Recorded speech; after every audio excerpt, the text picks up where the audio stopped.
Welcome to Plumber Adam's channel. We appreciate you joining us while I show you how to repair or rebuild a flushometer. If you enjoy this video, I encourage you to subscribe as it helps grow the channel moving forward.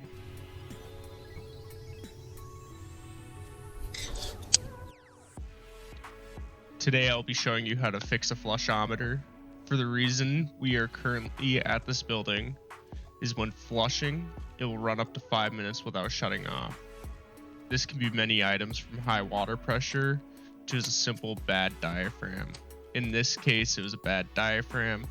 When replacing, I also like to replace the batteries, as 70% of the time they've never been changed out or never even been thought of. This unit here, as you can see, has an automatic sensor that flushes for you instead of manually operated.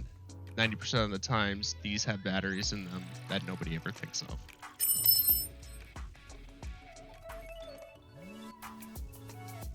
First step of operation when working on a flushing device is to shut off the control stop.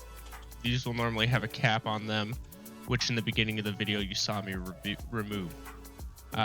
These will need to be removed. When removing, turn the internal clock screw clockwise with a flathead screwdriver until tight. This will stop the water flow and make sure to test the flushing function before removing the diaphragm to ensure water is completely off.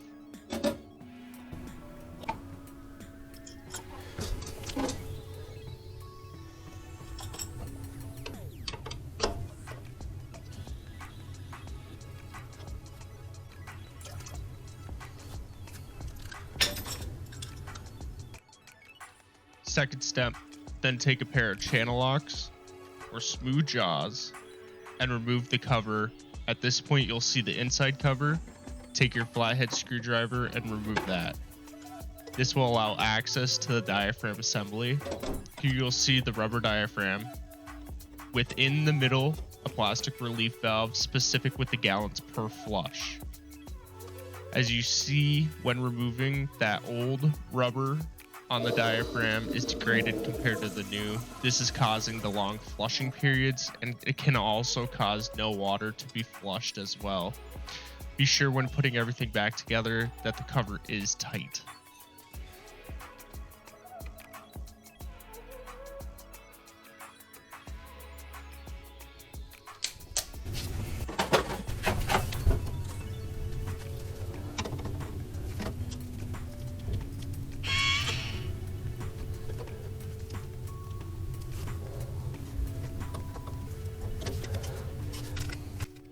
Third, when changing a vacuum breaker, make sure there's no debris in the gasket that slides into the control stop.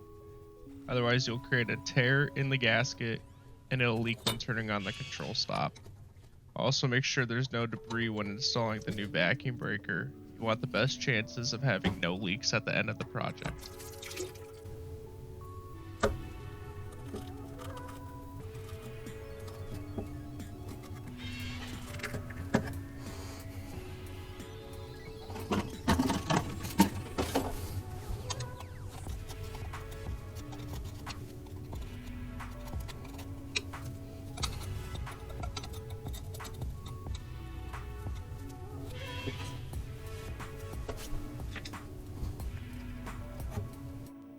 Flushometer parts are more interchangeable now than previously. In my personal opinion, parts from another valve are good to use temporarily until you're able to get parts for that specific valve.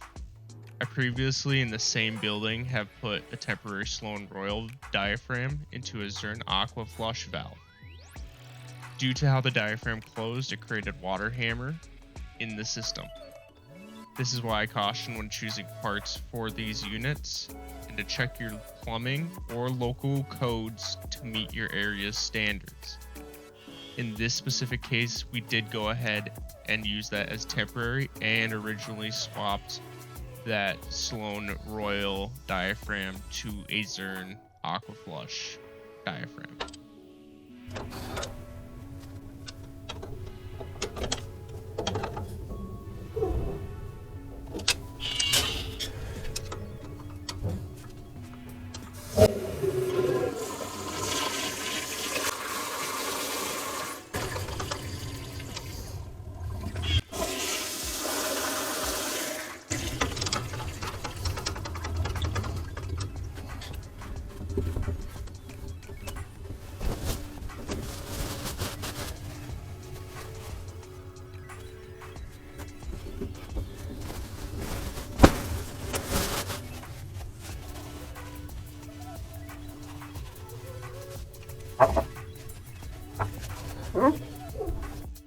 Remember, when you finish a job, you want to leave it better than you found it and clean up your site.